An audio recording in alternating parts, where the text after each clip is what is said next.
What's up, everybody? Welcome to another episode of Day One Radio right here on Live Hip Hop Daily. I'm Maurice, I'm here with BrandenLSK. What's happening? Appreciate y'all watching. Appreciate y'all listening. It's been a crazy week. Hopefully your Memorial Day weekend was healthy. Hopefully none of y'all got DUIs and you had a good time and ate good and drank good and, got some rest and relaxation. That is not the time to be getting in trouble, because if you get in trouble, you ain't getting out of jail until Tuesday. That's if real. You're lucky. That's super real. That is super real. Yeah. How was your weekend? We did get up at Jazz Fest. Yeah, man. That's one of my favorite times of the year, getting up with the homies at Jazz Fest. You know what I'm saying? It's like it felt like we had our own craft brew party up in there, man. Everybody was coming in there with their exclusive joints. Nigga, I got this new shit from Wyoming, nigga. I got this new stout from Delaware, nigga. You know. That's how it is, man. Drink good, have a good time. It was tight, man. That's a whole lot going on. I think one of the things that popped off over the weekend, I'm not sure if this is going viral yet, but I feel like from some of the reactions it has, and I know you're not on social media that heavy, but did you I'm not on there at all. Did you see the Isaac Hayes thing? That's the thing. I'm in my world. The third, not Isaac Hayes. In my world, I guess that would qualify as going viral, because I'm not on social media at all. And I started getting phone calls from people like, "Hey man, you see what this guy said?" You know what I'm saying? And then somebody called me like, "Hey man, your boy Branden said something too." I was like, "Damn, what is going on?" You know what I'm saying? So your girl Nadine done said something. I'm so I was getting all kind of, messages from people asking me if I saw. So I guess it went viral because I ain't even on it. Let's catch people up for those who are not familiar. Isaac Hayes III is one of the sons of soul singer, producer, all around legend Isaac Hayes. What does Isaac do? Is he a producer? I just know he be around. I know that he has done voice work. I haven't followed much of his career and trajectory and all this stuff, but I know that I was introduced to him as a person who did a lot of voice work and post production for different companies and stuff. Not necessarily like a music producer, but a guy that did stuff. You know what I'm saying? Got you. Okay, so he put out a post a few days ago saying ATL cranks out the majority of the current urban culture. That's debatable, but has zero power media. No Breakfast Club, no Everyday Struggle, no Big Boys Neighborhood, no TMZ. LA and NYC control the conversation ATL culture creates. Gotta change. Now, I don't know how much dude knows about media.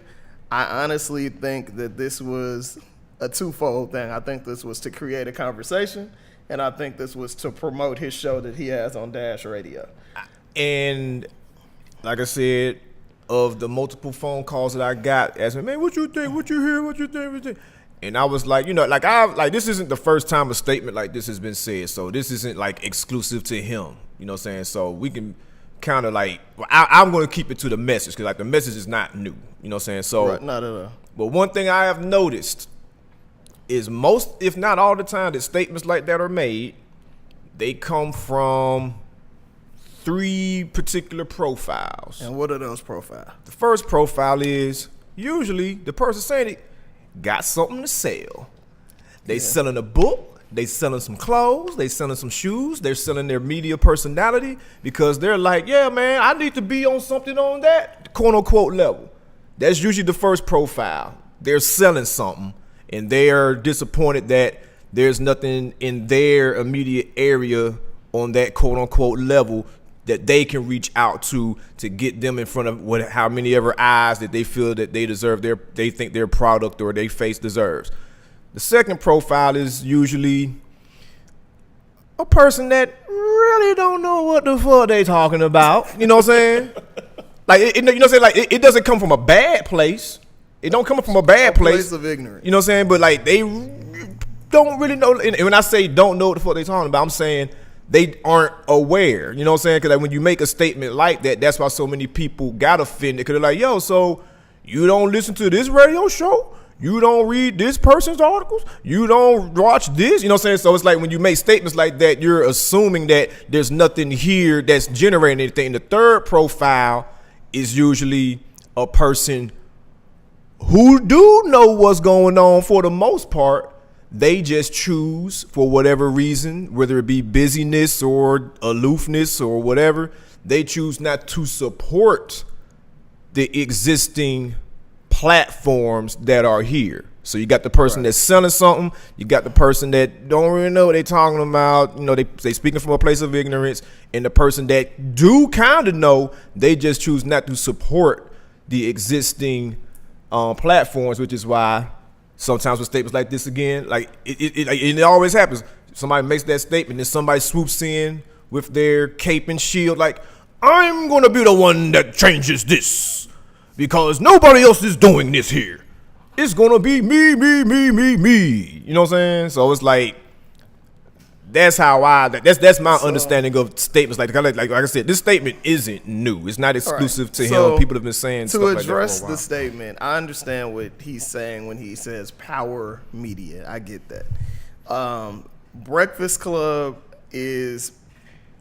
has a machine behind it. I don't necessarily think Breakfast Club represents New York City to the fullest extent, because that's like, and I honestly feel like people go there because that is the hot, not even morning show, it's the hot video show. Mm-hmm. Because who listens to Breakfast Club on the radio? Mm-hmm. Like, I don't know no segments other than Donkey of the Day, because they promote that, and the interviews that they do. I have no idea what happens on that show when they don't have a guest that I want to see. And yeah, a lot of people don't. I mean, does it even come in syndication here still? I don't know. I don't think so. Everyday Struggle, again, machine behind it. Complex Media is behind it, and it was only really a power media situation for a very short time because of the synergy between Joe Budden and academics. Mm-hmm. Like when Wayno got on there, when not Charlamagne, what's my man name? Star got on there. It wasn't the same at all. I don't necessarily consider Big Boy's Neighborhood to be power media. I feel like when he gets those super exclusive interviews, everybody pays attention. Other than that, it's just, the people that watch his normal subscribers. And I'm like, I don't understand how TMZ plays into this at all. Like, TMZ isn't one of those situations that I necessarily look at as well, that's the thing. Like, TMZ is power media to a lot of people because, a lot of folks get their breaking entertainment news from that place. They get their rumors if they're into that. Because I remember sitting on panels where, because before this conversation I want to shout out a couple people. It's like, I remember sitting on panels where a conversation like this would again be had. Somebody would make a statement like this, and somebody would be like, "Man, Atlanta ain't got no TMZ," and somebody from Bossip could easily take offense to that. They're like, "Yo, we black owned and we in Atlanta. What the hell you talking about? There ain't no TMZ here. We are that." You know what I'm saying? And so it's like, the flip side of that is, but Bossip was owned by Moguldom, is now owned by Interactive One. Neither one of those companies are here. So it's kind of like I mean they had an office here. Like, what I'm saying? The same way CNN has offices all over the world. Right, but what I'm saying is the headquarters was not here. The big decision makers were not necessarily here. I think that's what people kind of mean. But on the flip side, hell, if you talking about Ebro and them, Intercom's office ain't in New York. It's somewhere in Wyoming or some shit. Mm-hmm. So I get it. I get it 100%. That's a valid argument. But I have to say, like, several people responded. Shout out to all the people that mentioned our show. I agree with you about the 3 profiles. I think it's somewhat hypocritical, and I think the reason that it hasn't happened because we lack unity. Like, everybody's trying to do their own thing. Everybody want to be a boss. Everybody want to. If you from Atlanta, don't take offense. I feel like this is one of those places where as long as you got the mini mansion and the luxury car lease, it's all good. Like, you don't care what reality is, you care what the perception is. So if your shit look like it's popping, but you ain't really getting them numbers, you don't really care. Like, you buy the Instagram followers, buy whatever, and that's whack to me. Like, but I've had this conversation since we started, our situation. And when we were over at ABL and they're doing, great things, but I was just like, dude, internet radio is not the way. Like, we need to set up a podcast network. And I've been saying this for years. I've talked to so many people about doing it because radio is not a growing business. Radio is still a tangible business, But any kind of radio is not a growing business. If you're talking about satellite, internet, terrestrial, it's not growing, period. Like, data is king, and pretty much the only media that you can get almost accurate data from is podcasting or things on the internet that you can really pull numbers from where there's real analytics. So that's something that needs to be done. For whatever reason, people haven't done it. You know what I mean? We have the talent here, we have the business people here, we have the sales people here, we have the tech people here. They have it, and when I say talent, I mean on both sides of the mic. I don't really get it, but it hasn't happened. And you bring up a great point, because like, you have to have the synergies of those industries that you just named working together to create that quote unquote power media. Like, you have to have those synergies working together, at least like in this time and beyond. You know what I'm saying? Like, you have to have somebody that's in the tech world to get you get your like your platform solidified and everything like that. You got to have the media professional that, you know, knows how to maneuver, knows what to do, you know what I'm saying?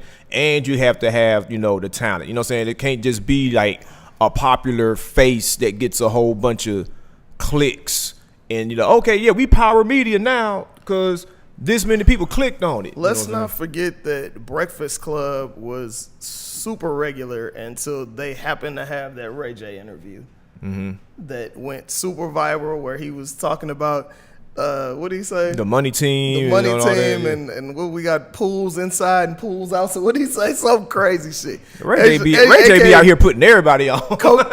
Cocaine Ray J is how you know the Breakfast Club got popping, and they'll admit that. But I feel like the Ricky Smiley Morning Show is a powerful entity because of they're on several different radio stations. He's on TV, I believe, still with the reality show. He also has Dish Network every day. And shout out to Head Crack, because Head Crack, I feel, and the Brat obviously are like the hip hop components of that show. But I feel like that skews to an older audience to an extent. Yeah. You have my mom watches that, and she asked me. Right. You know what I'm saying? I remember I was talking. She asked me. She told me about something about Ricky Smiley. Like, I didn't really have any kind of retort to it other than, oh yeah, man, I had Head Crack on my radio show. Oh, for real? You had Head Crack on your show? And, you know what I'm saying? That was about it. You know what I'm saying? And then like you have the 85 South show. You know, I feel like they do great numbers. I feel like the show is funny, but I'm like, why can't somebody be involved on the business side instead of running to New York to get a deal to create a situation here? Because ain't none of them trying to like pay their bills off the show. So why not take a chance? As far I'm assuming, I don't know, but why not take a chance and work with a collective of shows, put together a network, like existing entities. Exactly. Like it's the same. It kind of reminds me of that slogan. I don't know if slogan is the word, but like that phrase, you know, like when they say, you know, pick up a shovel. You know what I'm saying? Because I remember, you know, how every time something tragic would happen, folks like, man, we need to start something that does this and saves people from that. It's like, shoot, man, there's like umpteen black associations out here that are doing that work. Join one of them and pick up a shovel. Right. You know what I'm saying? You don't have to. I got to start my own shit and my own movement. And I think part of it's ignorance. A lot of people don't necessarily know what's going on out here, but some people do. And some people be so caught up in their own world that they don't people, but there's no excuse. It's kind of like when we was talking about Puff and Jay doing the app for the black businesses. Like, well, bruh, this shit exists. Yeah. You know what I mean? Like, so I get it, but at the same time, like, why not get with something established? And also, like, Donald D-Day was on, I don't know if it was via text or it was on IG, but he was talking about how Rolling Out has been here for almost 20 years now. But it's like, that's a business situation. Like, we ain't gonna get into all of that, but there's a reason that they're not looked at as that power player. And I'm not gonna say that they should probably be looked at as more of a power player than they are looked at, because I feel like they've done a good job of pivoting into technology and video, and they have some good young talent over there. But at the end of the day, bro, like I really feel like it's a situation where if you want something, create something, and people got to get together and kill their egos. Like there's a lot of talent like you have, and it's a lot of varied talent. Like you have the Digital Good Times, you got Ty does her show, you got Meg does the Cash Colored Cannabis. You have so many shows on a few different networks, and some are out there solo, but it's like, why can't we just work together? Like, and even though I believe like if we wasn't the first, we were one of the first to do podcasting in Atlanta consistently for sure, but like I don't give a fuck about that. I want everybody to win. You know what I mean? Yeah. Like it is what it is. Like I feel like 100, and it's also like like the machine. Like and I said this on Instagram. That's probably what somebody called you about. Dude, I don't care if it's Charlie Rose, Howard Stern, Breakfast Club, Angie, somebody locally, somebody in another country, Zane Lowe, whatever. There is nobody consistently doing better interviews than we do on this show, period. And I'm not just saying that based on how I feel, but we've had several artists come in here and be like, this is the best interview I've ever had. And that's another point to this conversation as well. I don't want to place blame on the situation, but it's something that has to be brought up. It's like, I seen folks out there saying they're trying to like blame artists. I don't want to blame artists, but the thing is, a lot of times you will have artists come to Atlanta and do media, and it's like it's not their job to promote any interview that they do, but you always see them do media here, whether it's our show, somebody else's show, whoever, and they don't tell nobody they was on the damn show most of the time. But the minute they get on Sway, right, Breakfast Club, Big Boy, like some other market, they all up in they, flicking it up selfie. Look where I'm at. Look 100%. Who I'm with. Look what I did. And a lot of times, those conversations that they have in those markets, with the exception of a few, they don't really be knowing who you are for real. They got you on the show because you a dick pic leaked out. You've been spotted with some stripper. Yeah, you know what I'm saying? You said something crazy on Instagram that went viral. You know what I'm saying? It's like they don't really even get into your history, your creative process. They just trying to get clickbait. And I understand the game, because it's like, all right, I have an album coming out, I have a movie coming out, I have whatever coming out. I need eyes and ears on this. So if show A has this many eyes and ears, show B has this many eyes and ears, I'm gonna go. Priority is the one that has the most. I get it. Play the game. But on the flip side, your label, your publicist, your management, when they have up and coming artists, they know that they're not getting them on Sway. They know that they're not getting them on Breakfast Club. So they come to the supposedly smaller shows, and sometimes we say yes, sometimes we say no. If you cool and you gonna look out and you gonna play the game as well, we gonna look out, and if there's talent. If it's some bullshit, we not. Period. Not gonna compromise integrity. Period. But it's one of those things, man. Like, I get it, but at the same time, like, he's absolutely right. Because I feel like a lot of people feel like the ball is gonna be here forever, and it's not. Like, nothing lasts forever. Period. There was a time where you probably thought New York was never going to lose it. LA was never going to lose it. People in Houston probably thought they was going to have a 5-year run. You know what I mean? The Bay thought they was going to have a huge run, and everybody got deals. The ball does not stay here forever. Period. And it's not going to. There's going to come a time where rappers are going to say, okay, well, all of us are going to go to Miami to record. We're not coming to Atlanta to record no more. There's going to come a time where whoever gets in office is like, we tired of doing this tax break on the movies. The movie people going to leave Atlanta like they left Detroit. You know what I mean? It is what it is. Like, nothing lasts forever, especially in entertainment, because all this shit is smoke and mirrors. So if you want power media in Atlanta, you need to support. If you come on a show, like Reese said, you need to support via your social media.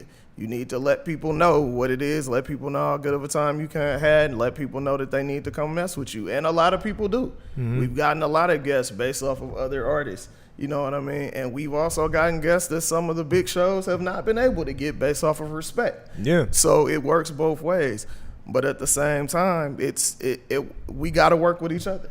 Like, I honestly feel like there needs to be some kind of if this is gotten to be a big deal, there needs to become some kind of a summit where we sit down somewhere privately, some artists, some management, some media people, and we figure out how we can support each other and figure out how everybody can make money, how everybody can have notoriety and all of that stuff. Because, I saw a couple people like it's super hypocritical for them to even speak on this, tweeting it and retweeting it and stuff. And I added Coach K, and then I was like, dude, the irony of it is you think this is the case, but you haven't come on the show.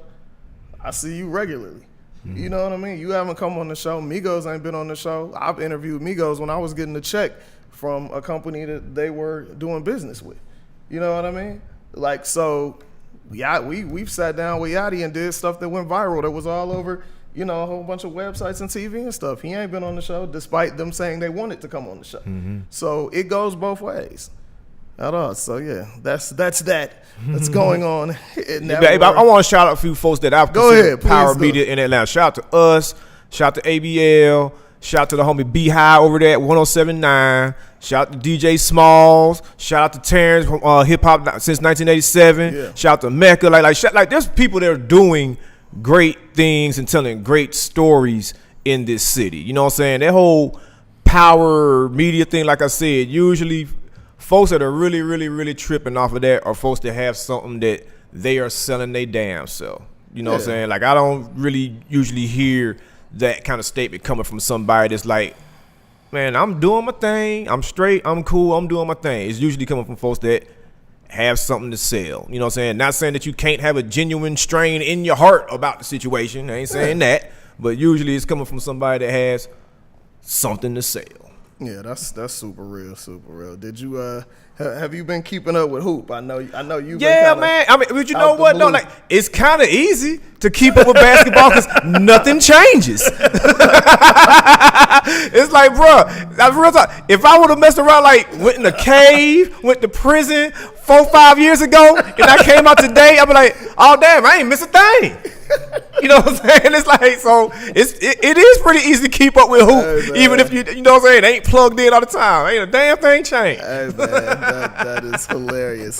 So are you one? I hear a lot of people complaining that it's been Warriors Cavs for 4 years in a row in the NBA Finals, but I hear, I'm like, dude, what can you do? Like, what else do you want to happen? Like the two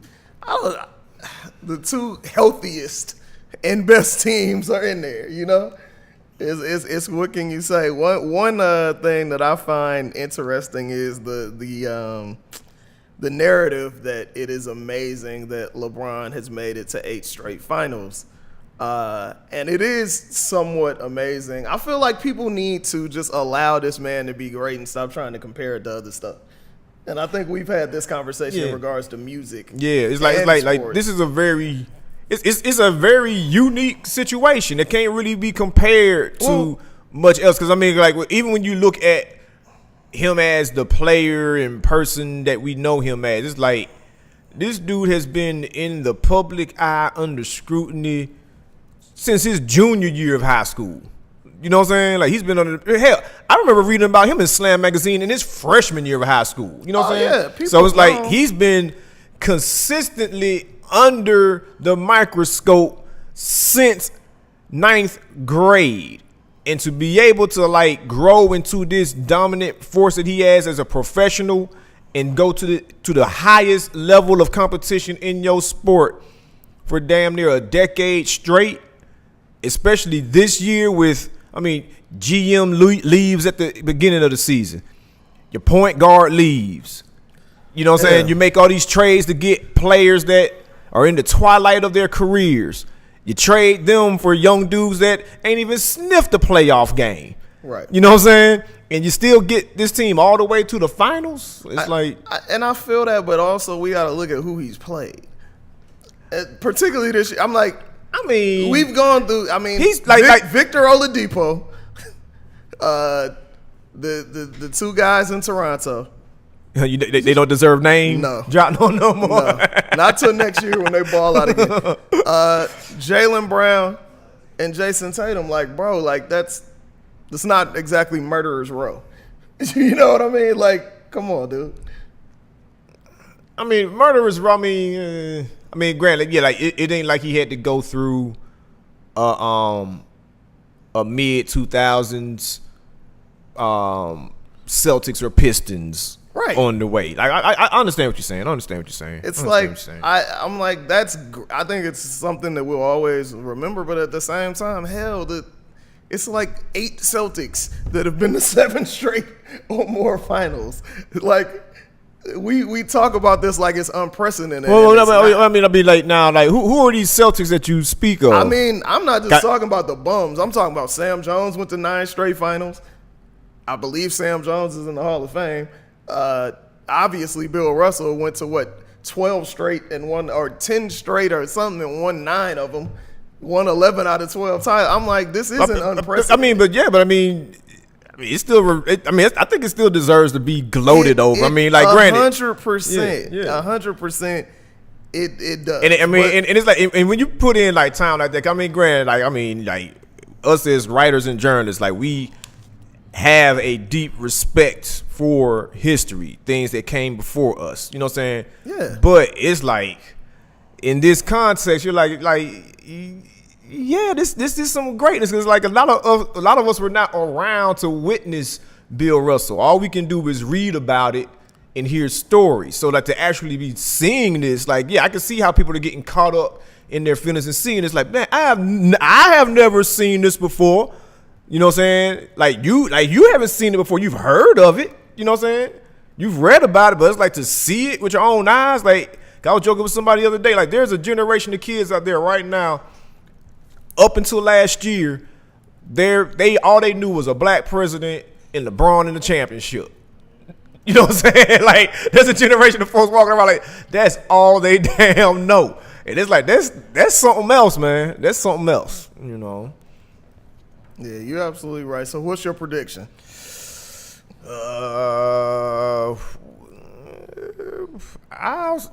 think it's gonna be about the same as last year. It'll probably be Warriors in 5. Like, you know, it'll probably be the same as last year, and that's a stretch because I mean, hell, you know, he doesn't have Kyrie. You know, I mean, Kevin Love will snap out every once in a while. Well, he might not even play game 1 because of concussion protocol. You know what I'm saying? So it's like I'm going to give them one game. You know what I'm saying? It's Bron. You got to give him at least one game. Like it's LeBron. Like, it'll likely be one of the home games. You know what I'm saying? It'll likely be one of the home games. Yeah. And I like that it's back. It's still 2-2-1-1-1 and not 2-3-2. I hated that 2-3-2 format. I also would. I think Warriors in 5 if Andre Iguodala is healthy.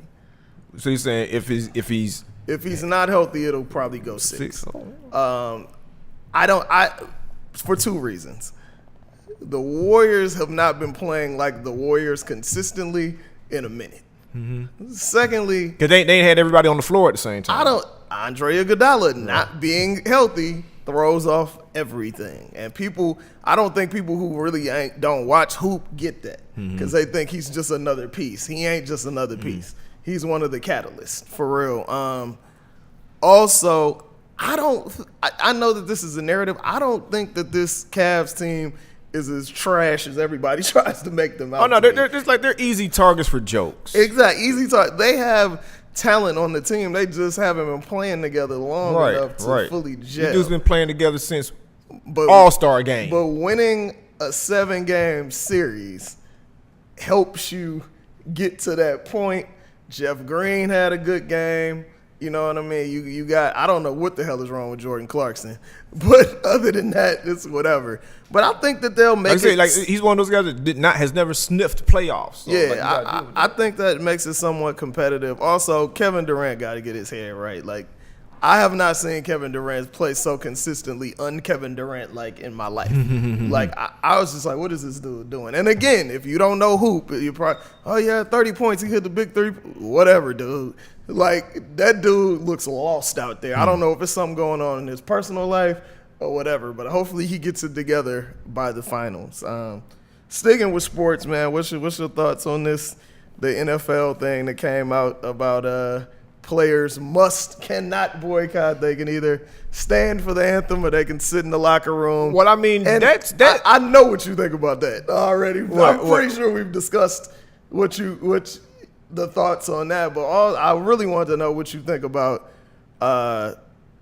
so many people calling now for a boycott of the NFL. Yeah, because the NFL finally like more people are kind of calling for boycott because NFL actually took a stance. Before these last couple of years, they didn't really take a stance. Right. You know what I'm saying? They were just like, we really would like to stay out of this, actually. You know what I'm saying? Right. So it's like the boycott wasn't that strong. It was so emotion-based off of decisions that weren't even made. You know what I'm saying? But now that they have actually came out and put a stamp on something like, okay, this is the deal, now folks feel more emboldened to actually boycott. You know what I'm saying? Because they've stepped out and made a statement. Like, now, what did you think I was going to say? As far as like, I think that you was gonna say what you've been saying, that you ain't been watching it anyway. No. What I was gonna say is, this ruling is actually a return to how football was 10 years ago. Cause like if you notice, like when you was watching football, the only time we cared about the national anthem was the Super Bowl, right? Because they would have Whitney Houston, Michael Jackson, Prince, whoever singing it. There was a time 10 years ago where it's like, players just stayed in the locker room. Before the deal with the armed forces. Exactly. So it's like, if anything, it's more so of a return to the original rule. It's just under a public spotlight. Because like 10, 15 years ago, players would usually just stay in the locker room during the anthem because they back there getting taped up, getting them last minute roids shot up in their ass. You know what I'm saying? Like they doing their thing, trying to get amped up for this game. So they ain't really trying to just be out there watching the flag and cheerleaders and jets fly over the stadium and all that. You know what I'm saying? So, if anything, I think it was the NFL trying to compromise, being like, look, we're going to try to make this to where it's like, okay, we're just going to go to what we originally used to do. But if you are out there, you can't do this. So, it's like, I'm not mad at it. I'm not mad at it because they're still giving cats a choice to, okay, well, if I don't want to stand for the anthem, I won't be out there. You know what I'm saying? I think where the issue comes in is your stifling voice. Exactly. Okay. Yeah. Yeah, that's But that's what they do. Like, you know, right. they can't dance in the end zone. You know what I'm saying? You can't wear anything outside of the uniform. Yeah. You can't take your helmet off on the field. You know what I'm saying? Like that's what they do. You know what I'm saying? It's like with everything we discuss here, where I feel like everything is timely as far as when people want to be against something. I think it wasn't as convenient last year to boycott. So this year I see so many people saying they're done or whatever. And for me, I'm very curious to see how this is going to play out. You have like congressmen like Keith Ellison has come out and called for a boycott. Like that's major. Mm-hmm. You know what I mean? Even though he's a very far left guy, that's still a major. He's still part of the system. You have J. Cole, who has a huge voice, who's called for a boycott from what I understand. And just Sean King, who, you know, obviously, I don't know if you're a fan of his reporting, writing or not. It's like, I wouldn't say, I appreciate it, but man, it's like, it's the dude we talking about sometimes. It's like a little ambulance chasey. That and you know, just one of the main reasons I don't really watching the news like that. Like, bro, you folks mess around, fall down one of his rabbit holes. You're like, man, bro, there ain't no hope for life on this planet. You know what I'm saying? It's I feel you. So he's reporting that several players have personally told him they're going to boycott, and the aim is to get 25% of the players to sit. So I'm like, does a boycott mean that you staying in the locker room? Does a boycott mean that you ain't coming to the game? Does a boycott mean you gonna kneel and take the fine?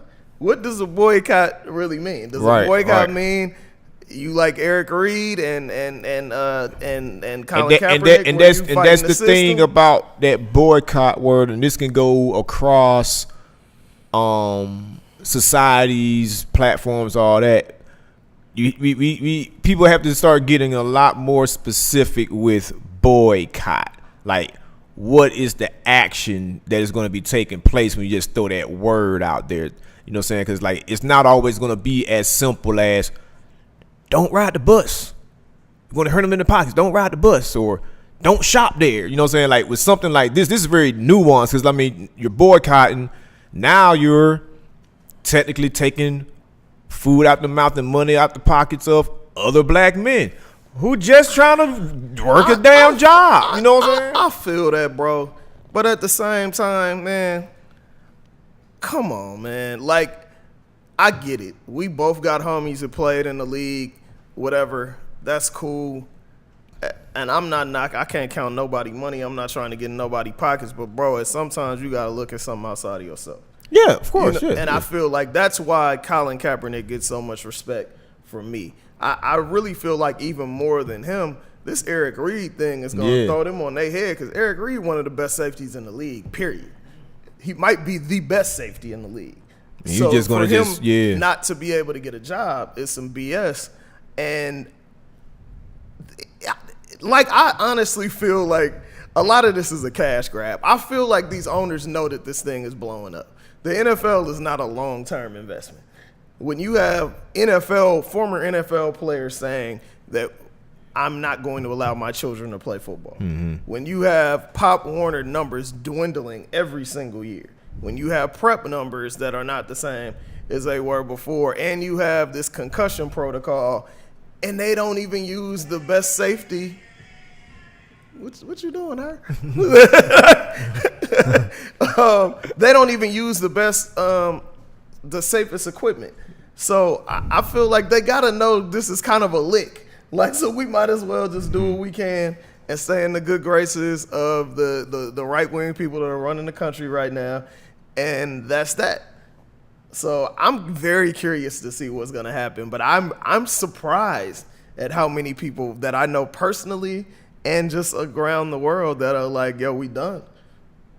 Like I said, I know people that play like multiple fantasy football leagues, and they like I'm not watching, I'm not playing fantasy, I'm not doing none of that. And as I always say, and I've said it on this show several times, watch what you want to watch. If you trying to affect the bottom line, stop buying companies that sponsor them, that advertise with them. Let those companies know why you are not buying and what they advertise and what they sponsor. You gotta be specific. Stop on social media. Everything you put on social media is an algorithm. Stop writing NFL. Stop writing names of teams. Stop writing names of players. You're helping it, whether it's negative or positive. You're still helping it in the algorithm. You're helping it bump up in the Facebook search or the Twitter search or whatever. Like, that's free advertisement. Like, you're really helping the situation, even if you're complaining about something. I don't think people really understand that.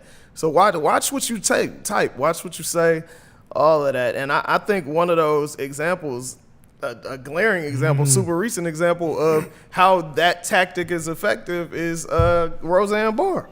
Yeah. You know what I mean? She came out on wilding out as she always does. And it's funny that everybody is saying it's because she put talking about Valerie Jarrett, who was one of President Obama's chief aides, I believe, very well-respected woman, coming out and saying that the Muslim Brotherhood and Planet of the Apes had a child, referring to her. Just some super insulting.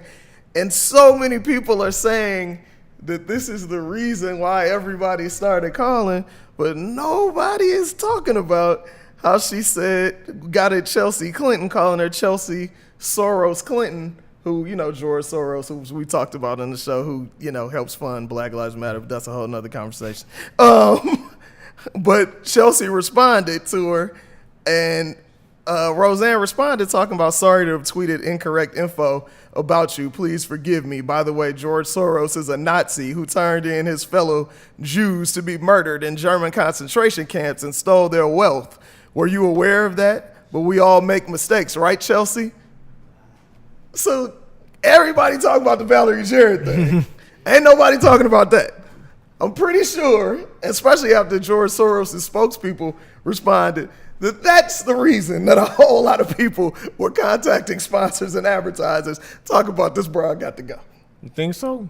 I think so. You'd start calling people Nazis and bringing in Jewish people run Hollywood. You start bringing that in and you're being insulting and it's not factual. So it's like she's just like off the wheel. So The show had already finished its initial run. It was supposed to come back, I believe, September 13th, the Roseanne show. Yeah, 'cause it was like the #1 rated show on that they made network, a killing. You know, They made a killing. So now they're saying it's a wrap. Because, ABC has a black lady in charge now. So they're trying to switch stuff up a lot. And then not only have they said it's canceled, they gave her the Cosby treatment and they took the reruns of the old show off of Paramount, TV Land, and CMT. So she just got hit in the pockets. If y'all don't know, that syndication money is good. What's that term called in college sports? The thing that they did to SMU with the death Oh, penalty. the death, hit him with the death penalty. Yeah. So we'll see how long it lasts. I thought it was interesting that Wanda Sykes, who was a consulting producer, quit like today, like before all this shit happened. Which shows you that things like that had been going on and being said just now. And I mean, it shows you that the check was good and she saw the smoke coming and she got out of Dodge. It ain't like it was less racist today than it was. Right. Like I'm saying, it's like you know what I'm saying, a lot of been going on, but it's like even with that show coming back, it's like, because I used to enjoy watching that show on syndication back in the day. I was like, damn, this show actually fun. I was watch it. I used to like not watch. I was like, that's them white folk, poor white folk. I don't want to watch that. But then you watch a couple episodes, you see it's funny, and I'm like, shit, on the low, like my family actually lean more towards this than the Cosby Show. You know what I'm saying? As far as like working class and trying to make, I was like, shit, I'm finding myself relating to these folk, and this shit funny. You know what I'm saying? But the way that they brought it back this season, where it was like intently on some old, hey, Trump supporters need entertainment too.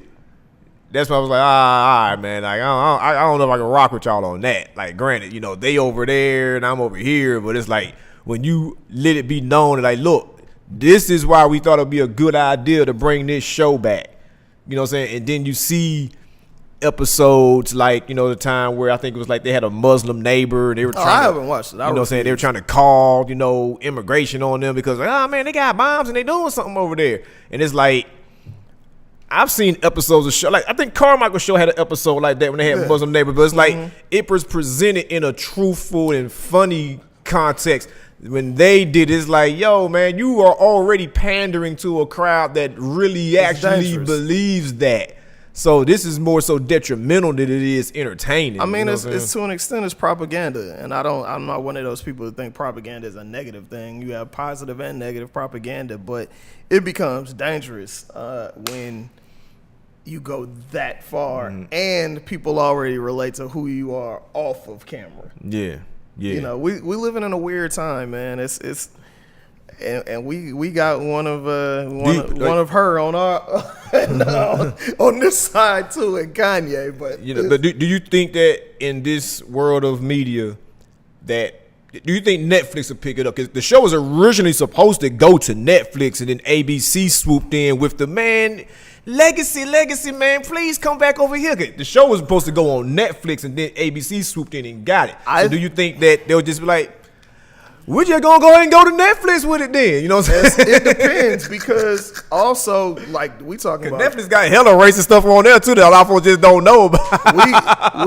You also got to remember, this is Disney we talking about. Like, let's not think that they just gonna be like, this is a cash cow for us and we just gonna let you walk to another network and make money off of something that we poured millions of dollars of advertising into. That ain't finna happen. Yeah. Like, if it happens, they getting a cut.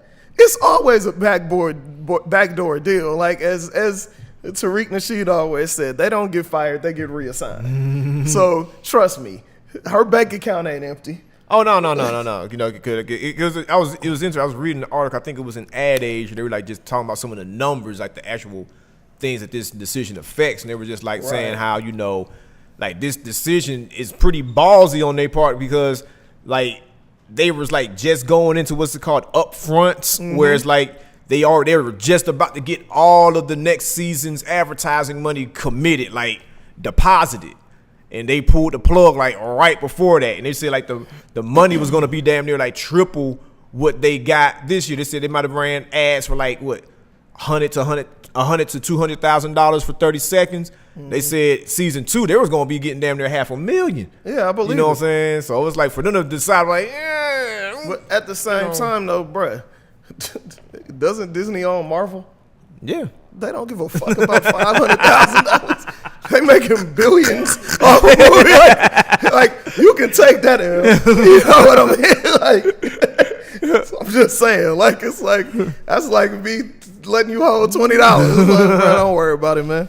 You know what I mean? Like, we homies. It's good. So yeah, they know what it is. I mean, I honestly don't. Granted, this decision probably is one of those decisions in this current climate that had to be made. Like, you already have Blackish, which is one of their other very successful shows, where the showrunner is reportedly considered leaving because of creative control, and they wouldn't let them do the kneeling episode where they do all this other racist stuff on the network. And it's even though Disney is not what it used to be as far as being so family oriented, you still really can't have a woman calling a black that's politically respected woman a freaking ape.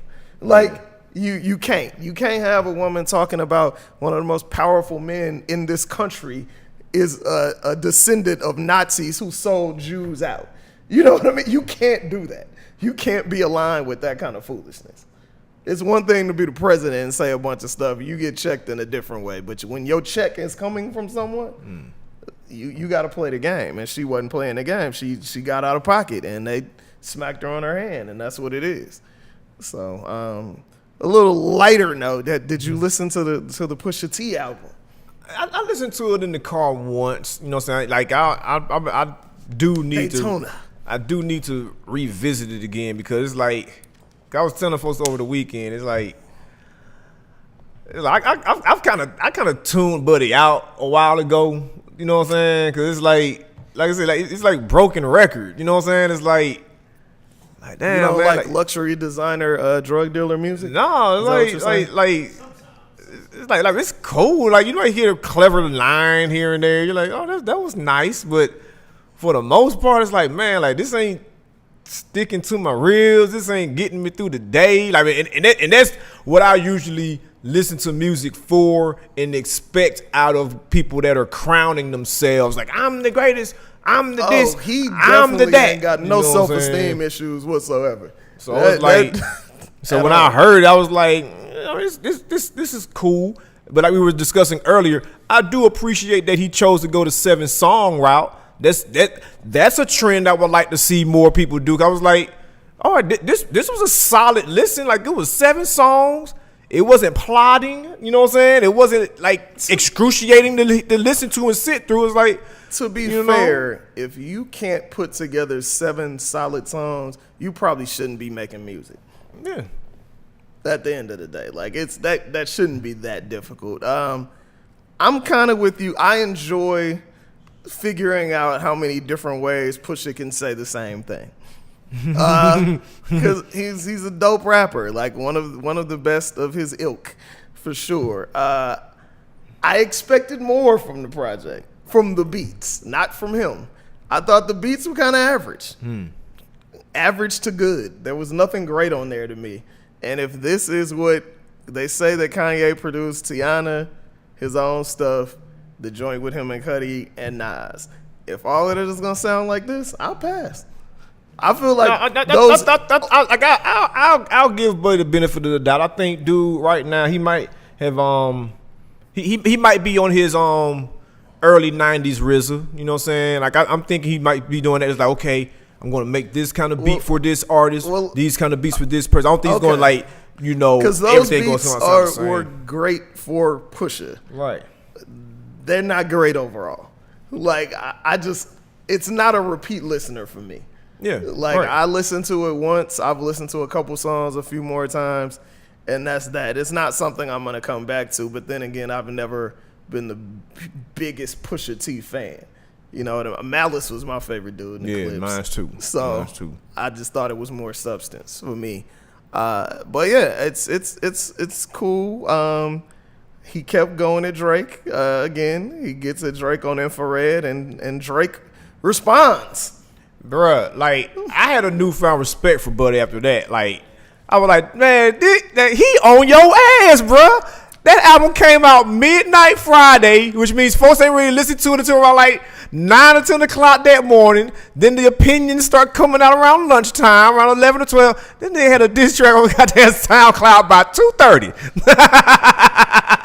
I was like, hey man, he on your ass, bro. Like I was like, bravo to you on that, dog. Like you ain't taking a week. You know what I'm saying? You ain't sending out no warning shots on Twitter like, I'm in the booth right now. You know what I'm saying? Like he just be like, He never moves like that. Though. Always strategic. But do you actually think that this wasn't recorded a while ago? I mean, I don't know. I mean, listening to it, I feel like he had the skeleton and the structure down. The first half, he's super offbeat, like a fucking Talib Kweli that actually sells records or something. Because like he's trying to fit in all of these words into the line where it doesn't really go. But see, that's the thing that may also be evidence that he did just make it. But that's what I'm saying. Let me finish. First minute to minute and 10, super offbeat. Then he gets into the groove. I feel like part of the record was done. Part of it was the added the stuff he did at the beginning. I don't know what Drake has to do with Jamaica because, you know, the doopy or duppy or whatever means ghost. And, you know, Jamaican slang, I don't know what that has to do with anything. Well, sure. You know, like he's big in that world, like through like all the cats in London, all the Caribbeans you're right. in Toronto. Right. So it's like this, like part of his I know lingo. He takes on a different persona every album, so it is what it is. So I thought that was somewhat interesting. He's really going at Ye and Quentin Millard more than he's going at Pusha, which I thought was kind of interesting. I wouldn't say that he was going at Quentin Millard, which is crazy because like, dude, it was like collateral damage. No, like dude gets dragged into something all the time, I mean, and it's like I don't know if y'all been keeping up with this man. I mean, this man done lost a lot. He done lost a leg. Yeah. He done got jumped by Meek Mill people and shit. It's like. This man has been going through some shit after what was supposed to be a crowning achievement. Like, bruh, I got some writing credits on the Drake album. And it seems like that shit has like ruined his life from that point on. Maybe he's not a nice person. I don't know. Damn. I never met the guy. That's a lot of bad shit to be having with one person. But it's like, man, it's like, you know, I mean, he got dragged in on the Pusha T song Go on that Drake. Yeah. And then Buddy comes back like, look, man, you know, he seems to be taking it all in stride. He did post the thing like, cause Drake said I found him at Kroger, and he was like, it was Publix. You know what I'm saying? Like, you got to respect that. Like, keep it at 100. You got to respect that. And I will Pusha respond. He did, and he like send out a tweet. No, I'm talking about with a record. And I know you always get on these rappers that they battle on social media. Right. It's like, can I make a statement? Sure. Yo, while y'all was recording about 10 minutes ago, he showed me the phone and it said Pusha just responded on Funk Flex show or whatever. Oh. With a freestyle or with? Yeah. Oh, so is he responding like with a rap? Oh, okay, interesting. But I would like to know y'all opinion. He went for the juggler. Okay. Can I know y'all opinion on the album cover though? I think it was tasteless. I thought it was tasteless as well. Yeah. Now that shows that Kanye is still the he want to oversee everything because. If you watch the interview that he had before, that was Kanye's idea. Said, like, how do you do that? This is my album. My thing is, if like, you are going to, he was saying that the premise of the album is Daytona is his favorite watch. Timing. I don't know what a bathroom filled with drugs has to do with timing. And personally, I feel like if you're going to exploit somebody's drug habit, you could have took a picture of Kanye's tour on the last tour on whatever dressing room he was in and put that as the album cover. Whitney Houston is dead. Word, that was her daughter is dead. You know what I'm saying? Like, that's super disrespectful. Like, I ain't feeling that. Like, that's some sucker shit to me. But, you know, I'm not in Hollywood. So then if you was in Pusha's position, because if he would have said all you really that, think he has a choice? The album ain't coming out then. And that's kind of whack. That's how you really think Pusha T has a choice? Oh, nah. The way he said it, he said, yeah. He called me in the morning like, yo, this is the album cover. That's why. Yeah, I mean, it's it is what it is. I will be listening to Pusha's response on Hulk Hogan, Flex Hogan's, or no, the chimney. Now he's the chimney because he wants all the smoke. He said that the other day on the chimney. I think Funkmaster Flex is the police. Personally, he talks way too much shit and nobody's fucked him up. He has to be the police. Period. Are you looking forward? No, before we get into that, with Drake, you have to really respect how strategically he moves. This dude will respond when somebody is at their weakest. Like, that's why he got it, Ye. Come on now. He wasn't responding to Ye when Ye was touring the world, selling out shows, floating over the top of the crowd. He wasn't responding to none of that. He had Kendrick been dissing Drake for I can't see that shit from that far away. Sambo Drake, dog. Sambo Drake. Oh my God. Wow. You gotta go to Dope Boys. It's already out. Dang. We're gonna have to listen. Sambo'd him. We will have to listen. So Kendrick been dissing Drake for years. He ain't said a word.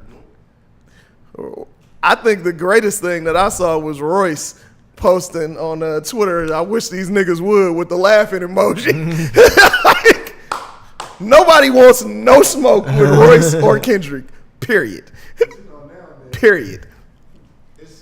You gotta get on the mic. On the beef side, it's all popularity. Drake gonna win all popularity. Oh yeah. That's it. That's Well, how you get meat for real. I understand that to an extent, but you also have to put into context real life versus perception. Perception-wise, Drake and Kendrick's popularity are essentially neck and neck. They just have different audiences.